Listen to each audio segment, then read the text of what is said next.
Bagi pemirsa yang ingin memantau proses rekapitulasi suara di wilayah masing-masing, dapat mengakses website info pemilu di pemilu2024.go.id. Diketahui, website ini terintegrasi dengan aplikasi Sirekap yang hanya bisa diakses oleh anggota KPU dan badan ad hoc. Pemungutan suara 14 Februari sudah usai. Kini masyarakat menantikan siapa saja yang dipastikan memperoleh kursi di DPRD Kabupaten Kota, DPRD Provinsi, DPR RI, dan DPD di wilayah masing-masing.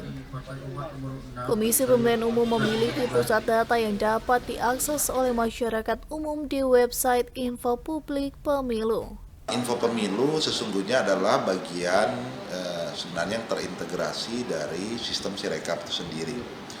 Nah, hari ini saya kira kita juga menggunakan Sirekap karena memang dari awal KPPS telah juga menggunakan Sirekap untuk mengirim foto C hasil plano ya, yang diambil di setiap TPS per jenis pemilihan. Ya, tentunya ada 5 jenis pemilihan.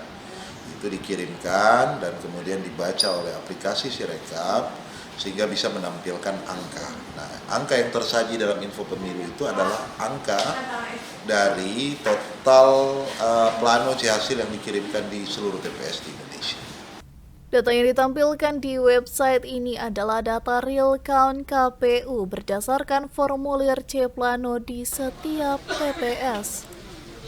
Tim Liputan Kawanua TV melaporkan.